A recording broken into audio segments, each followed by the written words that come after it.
This may sound a little odd in comparison, but it's true. Now, I could look at my family album or my family tree and all that kind of stuff, and since I've never met half of them, I could just look at it and be from a personal point of view and my own standpoint and be like, well, what we do, old great Uncle Bob Burt, But I can also look at it from that place when I get deep into our oneness and what we are, and I lose Dan completely. Because Dan is now a tool for me to use to display myself to people.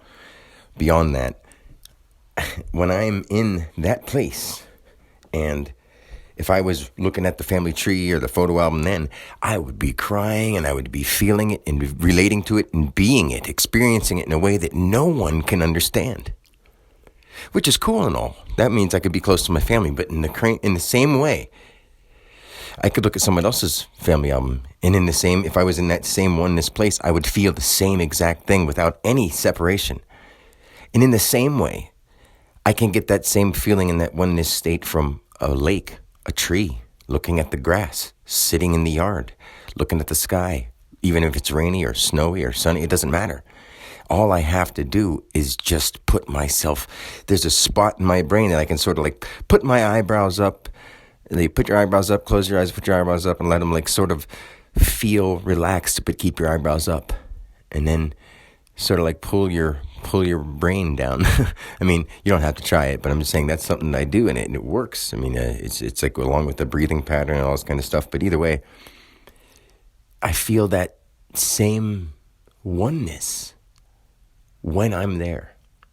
And I'm there right now. I feel so beautiful, but I have to come into a place where I pick up my phone and talk to it as Dan, and then there's that one tiny bit of separation, and sometimes it's not there, and sometimes it's there, and a lot of times it's just slightly there, but there's times when I can catch it, and it's not even being aware that I'm getting it without you paying attention to me, spirit, oh spirit, and Dan caught you without you catching Dan catching you, and it's cool stuff.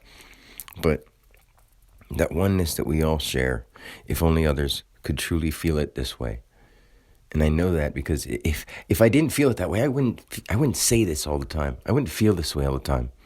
I wouldn't just be in love. I feel like the way you feel when you wake up and you stretch, I feel like I'm in the middle of my stretch, that most relieving, that feeling, yeah, I feel that way all the time inside. That's the burning that's within me, that's always going, and it's just waiting, it's just burning there, waiting for other people to gather around that fire and start like feeling love and caring about each other enough to be like, well, now what do we do? I'm bored. Don't let yourself get bored. Be on top of things. Work towards things you like to do. When you're with other people of the same like nature, you're not going to be bored. You'll find things to do, or else you're not truly in tune yet. It's just that way. If you can't be at peace with yourself, then you're not going to be at peace around others anyway. So if you're around others and you're at peace, then you can be away from others and at peace. Like, it's quite a simple equation. And that's what we all need to work on. So anyway, till next time, peace.